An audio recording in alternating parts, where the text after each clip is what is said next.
We're very honored and pleased to be able to invite and co-host with the Tanzanian Civil Aviation Authority and the World Bank in this beautiful city and this beautiful hotel and conference center.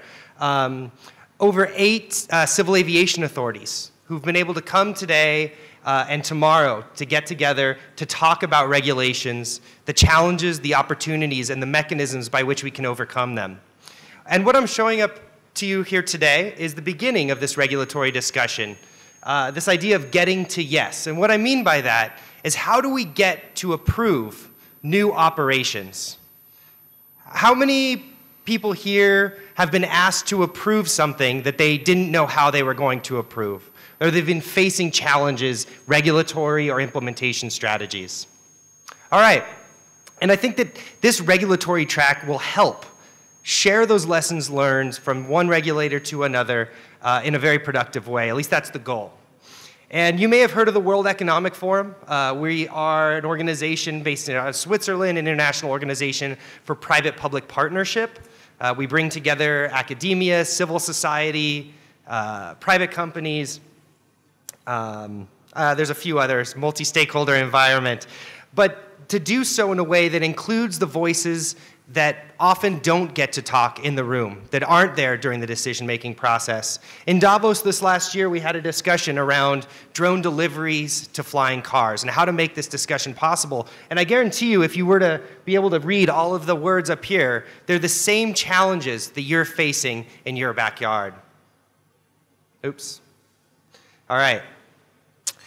So we have 4 key technology sectors within the Drones in Tomorrow's Airspace. I'm the project lead for Drones in Tomorrow's Airspace. I'm joined by my colleague Lindsay, who many of you have met. She does all the work. I just come and enjoy the good food. But around these topics, we look at drone delivery and logistics, electric vertical takeoff and landing in support of taxi and personal transport, aerial imagery in support of AI and analytics that can drive social good while mitigating risk to society, and the enabling infrastructure that is the underlying framework for all of this. And this manifests itself when you're looking at the challenges, at least in the current drone industry today, by looking at regulatory frameworks and implementation strategies. If you go from country to country, you will find different frameworks, completely non-harmonized, which makes it difficult for private investment. It makes it difficult to answer the call that society is putting out to solve challenges and to identify these unique opportunities that we're seeing today. And I won't try to name the use cases. We've heard many presentations from different companies today and different government representatives understanding the challenges that we face. What I'm here to talk about is the very exciting topic of regulatory frameworks and implementation strategies. These are all delivery pilot projects, or reminiscent of them. Some of them more at scale, some of them at a more long-distance implementation. If you were talking NASA projects, you would say maturity levels, right, for what's working, what hasn't quite proven itself out yet. And I commend everybody who's on here. But we want to look to how to scale these operations, how to make it cost-effective, how to get out of the way of innovation while maintaining safety as the #1 priority. I think that if we were to ask anybody in this room, we would say, when I get on an aircraft, I expect to land where I took at our destination. And I'm sorry to say that with drones, that technological guarantee is not quite there yet.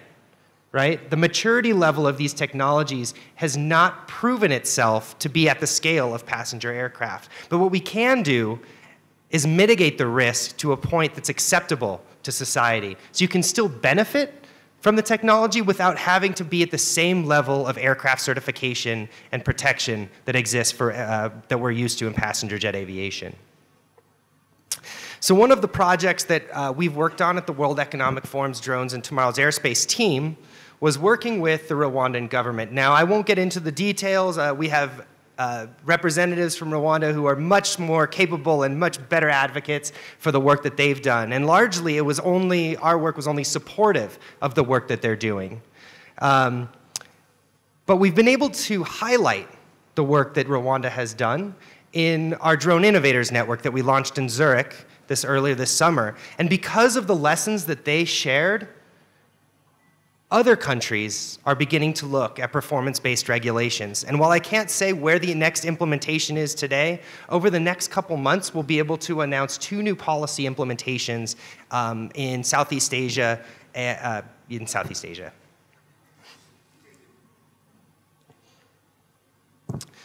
So what challenges are we looking at? Well, I can tell you that today, we mostly understand low altitude, rural operations. We can get to a position where we feel comfortable, and the civil aviation authorities can feel comfortable with visual line of sight operations. We've seen pilot projects to this effect.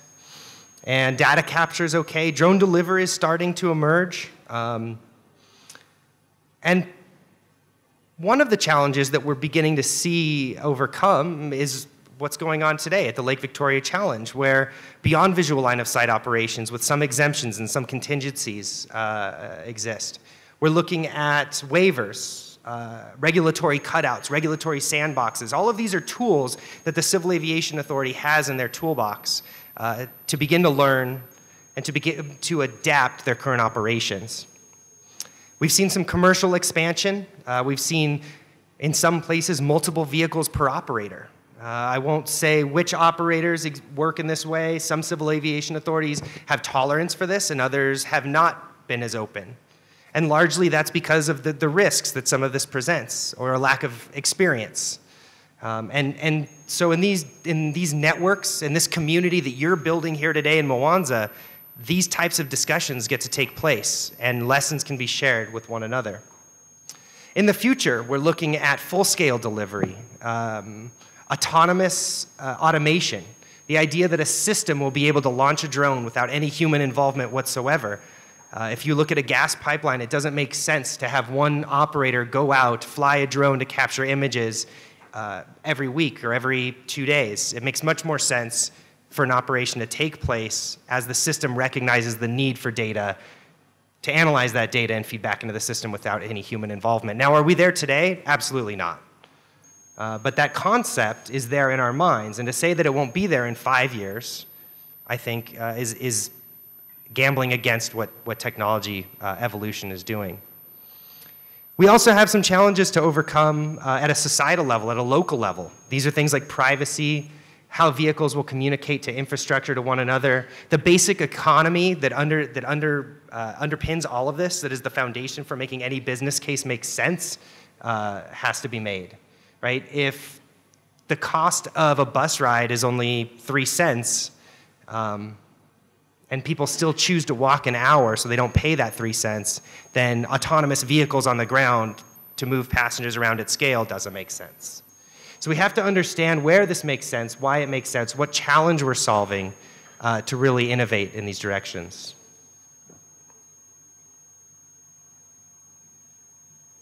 There we go. So from the government perspective, what are we trying to do? What do you need? Tomorrow in the regulatory track, we're going to be addressing that concern. We're going to be asking that question of what operations are you being asked to approve?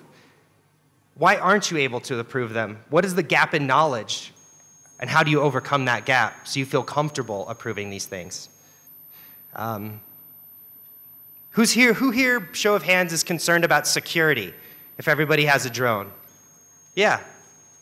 Yeah, you don't have to be bashful, I know. Security is a big concern. And there are ways to mitigate that risk.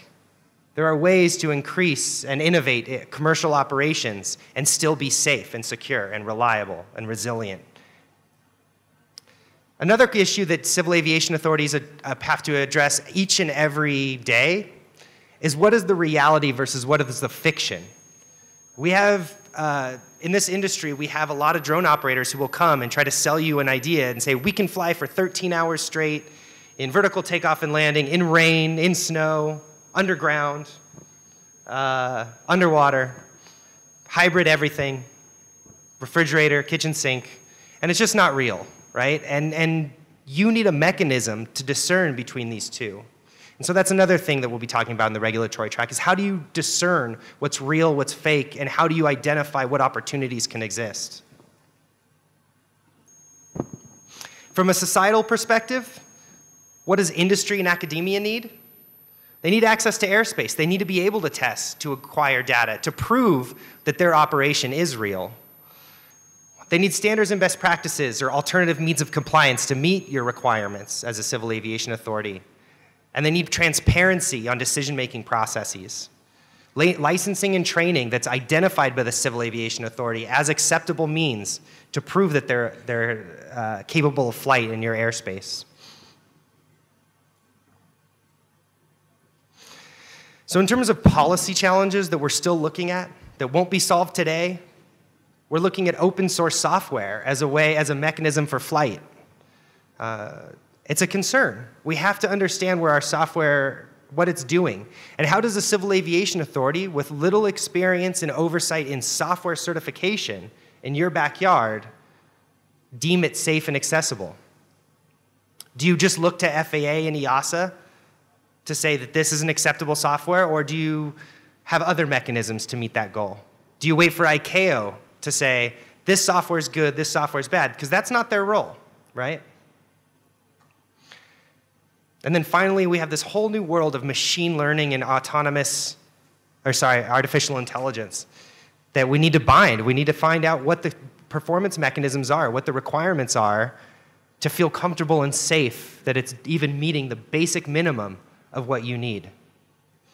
I don't even want to get into bogus parts and noise and sound concerns and privacy issues tomorrow, but these are things that we will need to talk about, because the minute there's 50 drone delivery operations going over someone's backyard is the minute that they're in your office yelling at you because it bothers them, right? So how do you engage the public? How do you ensure that that cost-benefit analysis, that social benefit, is discussed in a productive way is one thing that we'll be talking about. So finally, we work often at a political level. The World Economic Forum is used to operating at a high political level, and this new initiative based out of San Francisco is really gambling on this idea that we need to work at the technical level to ensure that implementation of forward-looking policy takes place in a productive way. We need to look at holistic risk, one that balances the needs of the many rather than the myopic view of just one concern, right? You need to be empowered to make decisions that you deem appropriate. And so that's something that performance-based regulations can help with. And lastly, from our perspective, it should always tie to a human-focused goal. At the World Economic Forum, we look to the Sustainable Development Goals as one of those measures where we like to spend our time in environments that can really do good for society while mitigating the risk to society. I look forward to working with all of you in the regulatory track, or those that are interested still, that I haven't bored to tears. And if you want to know more, but don't want to quite commit to this yet, I'm happy to talk with you after our conversation today. Thank you very much.